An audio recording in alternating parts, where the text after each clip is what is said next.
नमस्कार।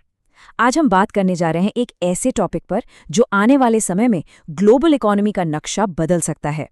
ये है यूरोपियन यूनियन और भारत के बीच होने वाला फ्री ट्रेड एग्रीमेंट। तो चलिए इसे थोड़ा गहराई से समझते हैं। तो सवाल यही उठता है कि क्या ये वाकई एक ऐतिहासिक सौदा है।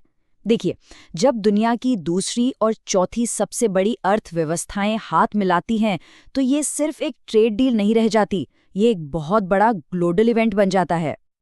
और दांव पर बहुत कुछ लगा है। ये समझौता सिर्फ कुछ सामानों पर टैक्स कम करने के बारे में नहीं है, बल्कि ये ग्लोबल ट्रेड के नियमों और उसके भविष्य की दिशा को भी तय कर सकता है। तो आखिर क्यों इस समझौते को इतना ऐतिहासिक माना जा रहा है? चलिए सबसे पहले इसके स्केल, इसके पैमाने को समझते हैं। ये फ्री ट्रेड एरिया लगभग 2 अरब लोगों को आपस में जोड़ता है। जरा सोचिए, दुनिया की आबादी का इतना बड़ा हिस्सा अब एक नए इकोनॉमिक रिश्ते में बंधने जा रहा है। ये सिर्फ एक आंकड़ा नहीं है, ये करोड़ों लोगों की जिंदगी पर असर डालने की क्षमता रखता है। और एक और बात जो इसे खास बनाती है वो है इसकी टाइमिंग। ये समझौता एक ऐसे वक्त में हुआ है जब पूरी दुनिया में इकोनॉमिक अनसर्टेनिटी है, जियोपॉलिटिकल तनाव है। ऐसे में 2 बड़े लोकतांत्रिक बाजारों का साथ आना अपने आप में एक बहुत बड़ा संदेश है। तो ठीक है, ये तो हुई बड़ी बड़ी बातें, पर असल में इस डील के अंदर है क्या? मतलब कौन से नियम बदल रहे हैं और इसका असर क्या होगा? चलिए थोड़ा और डीप में जाते हैं। तो सबसे पहले एक बेसलाइन सेट करते हैं।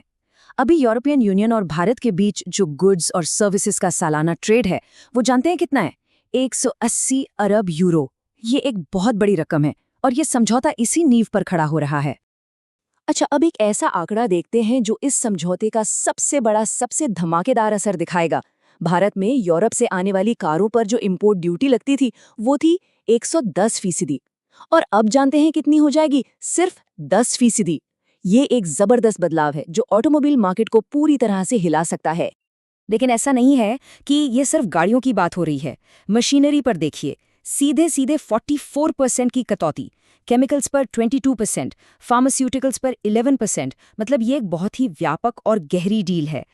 और ये कहानी सिर्फ सामानों के आयात निर्यात पर खत्म नहीं होती, ये समझौता उससे कहीं आगे जाता है। इसमें financial services, intellectual property rights की सुरक्षा और यहाँ तक कि छोटे छोटे बिजनेस के लिए भी खास प्रावधान रखे गए हैं, जो इसे एक मॉडर्न और कंप्लीट ट्रेड डील बनाता है। तो ये तो हुआ कि डील में क्या है। अब बात करते हैं भारत के नज़रिए से कि भारत के लिए इसमें क्या बड़े मौके, क्या बड़ी अपॉर्चुनिटीज छिपी हैं। ये चार्ट देखिए, ये अपने आप में एक कहानी कहता है। ये दिखाता है कि यूरोपियन यूनियन का भरोसा भारत पर कितना बड़ा है। 2019 में एफटीआई था 82.3 अरब यूरो और 2023 तक, मतलब डील से पहले ही ये बढ़कर 140.1 अरब यूरो हो गया। ये दिखाता है कि निवेशक भारत के भविष्य को लेकर कितने पॉजिटिव हैं। और ये सिर्फ निवेश की बात नहीं है। अगर हम सर्विसेज यानी सेवाओं की बात करें तो सिर्फ 2023 में ही 50.7 अरब यूरो का ट्रेड हुआ था। भारत की जो इतनी बड़ी सर्विस बेस्ड इकोनॉमी है, सोचिए उसके लिए कितना बड़ा मौका है, खासकर आईटी, कंसल्टिंग और फाइनेंशियल सर्विसेज जैसे सेक्टर्स में। अब देखिए, जब इतना निवेश और व्यापार आएगा तो इसका एक चेन रिएक्शन होगा। सबसे पहले तो एक्सपोर्ट बढ़ेगा, उम्मीद है कि 2032 तक दोगुना हो जाएगा। फिर नई टेक्नोलॉजी आएगी, नए रोजगार पैदा होंगे और जाहिर है मेक इन इंडिया पहल को भी एक जबरदस्त पुश मिलेगा। लेकिन हर कहानी के 2 पहलू होते हैं। इतने बड़े मौके के साथ कुछ बड़ी चुनौतियां भी जुड़ी होती हैं। तो अब जरा तस्वीर का दूसरा रुख भी देख लेते हैं। तो सवाल उठता है कि अगर फायदे ही फायदे हैं तो फिर रिस्क कहाँ है? मतलब इसमें मुश्किल क्या हो सकती है? चलिए अब उन चुनौतियों को समझते हैं जो इस समझौते के साथ आती हैं। देखिए, भारत के लिए जो सबसे बड़ी दुविधा है वो है बैलेंस बनाने की। एक तरफ तो यूरोप से सस्ता और अच्छा माल आएगा जिससे कंपटीशन बढ़ेगा, लेकिन दूसरी तरफ हमारे जो छोटे छोटे घरेलू उद्योग हैं, जो एमएसएमईज हैं, उन्हें इस तगड़े कंपटीशन से बचाना भी तो है। आखिर वो हमारी अर्थव्यवस्था की रीढ़ हैं। और चुनौती सिर्फ कंपटीशन की नहीं है। यूरोपियन यूनियन के अपने बहुत कड़े स्टैंडर्ड्स हैं, चाहे वो लेबर राइट्स हों, पर्यावरण के नियम हों या फिर फूड सेफ्टी के। भारतीय प्रोड्यूसर्स को इन सभी मानकों पर खरा उतरना होगा और जाहिर है इन सब को पूरा करने में खर्चा भी बढ़ेगा, जिससे भारतीय सामान शायद वहाँ थोड़ा महंगा हो जाए। तो हमने मौके भी देखे और चुनौतियां भी। अब इन दोनों को एक साथ रखकर देखते हैं कि आखिर आगे का रास्ता क्या है, एक बैलेंस कैसे बनाया जा सकता है। देखिए, सबसे ज़रूरी बात यह है कि सिर्फ डील साइन कर लेना ही काफ़ी नहीं है, वो तो बस पहला कदम है। असली कामयाबी इस बात पर निर्भर करेगी कि इसे लागू कैसे किया जाता है।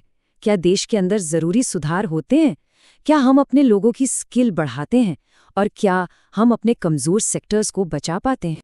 तो कुल मिलाकर कह सकते हैं कि ये फ्री ट्रेड एग्रीमेंट एक बहुत पावरफुल औजार है। कोई जादू की छड़ी नहीं, ये एक रास्ता खोलता है, लेकिन उस रास्ते पर चलना और मंजिल तक पहुंचना ये भारत को ही तय करना होगा। और आखिर में हम उसी सवाल पर आकर रुकते हैं कि क्या भारत इन चुनौतियों और मौकों के बीच एक सही बैलेंस बना पाएगा? क्या इस ऐतिहासिक मौके का पूरा फायदा उठाया जा सकेगा? इसका जवाब ही आने वाले सालों में भारत-EU रिश्तों और ग्लोबल ट्रेड की दिशा तय करेगा।